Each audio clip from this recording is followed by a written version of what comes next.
Russian President Vladimir Putin on Tuesday sternly warned NATO against deploying its troops and weapons to Ukraine, saying it represents a red line for Russia and would trigger a strong response. Commenting on Western concerns about Russia's alleged intention to invade Ukraine, he said that Moscow is equally worried about NATO drills near its borders.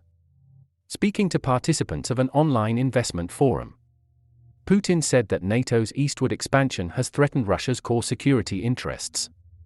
He expressed concern that NATO could eventually use the Ukrainian territory to deploy missiles capable of reaching Moscow in just 5 minutes. The emergence of such threats represents a red line for us, Putin said. I hope that it will not get to that, and common sense and responsibility for their own countries and the global community will eventually prevail.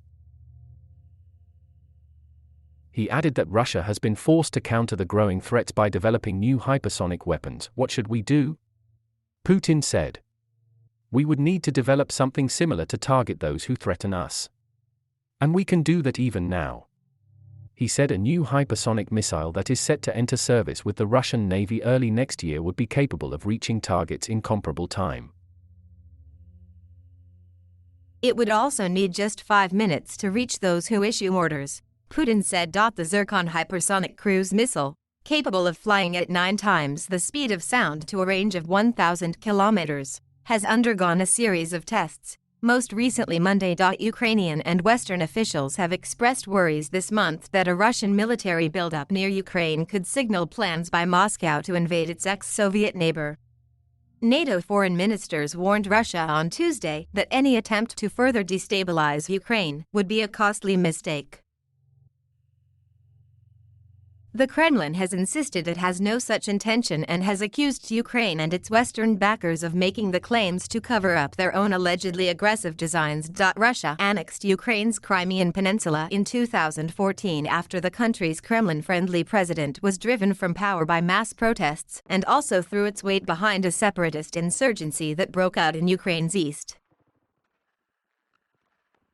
Earlier this year, a spike in ceasefire violations in the east and a Russian troop concentration near Ukraine fueled war fears, but tensions abated when Moscow pulled back the bulk of its forces after maneuvers in April. Putin argued that to avoid tensions, Russia and the West should negotiate agreements that would safeguard each party's security interests. The matter is not whether to send troops or not, go to war or not, but to establish a more fair and stable development and taking into account security interests of all international players, he replied when asked if Russia was going to invade Ukraine. If we sincerely strive for that, no one will fear any threats.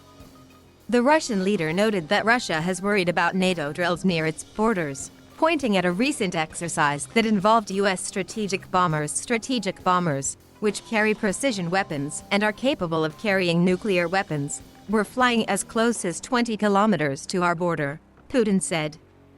That represents a threat for us. After the buildup of Russian troops near Ukraine early this year, Putin and U.S. President Joe Biden held a June summit in Geneva, where they agreed to launch a dialogue on strategic stability and cybersecurity.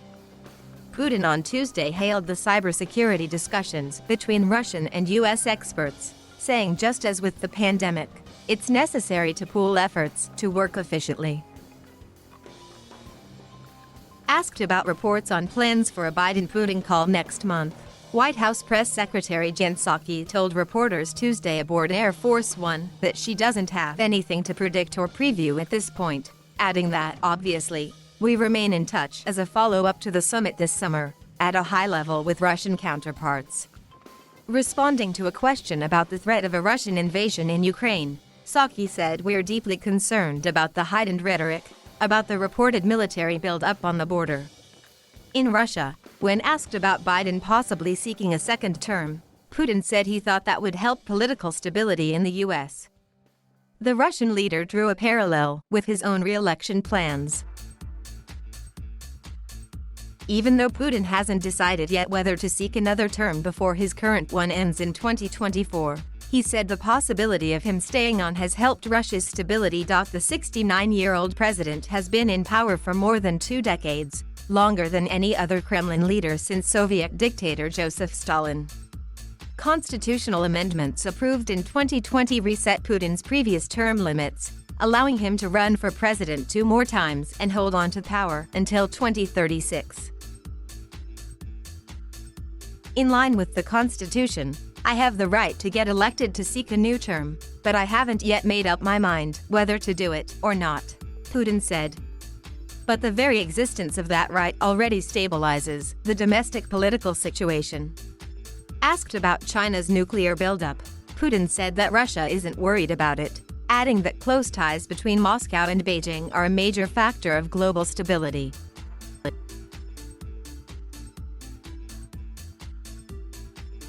Thank you for watching. Please subscribe.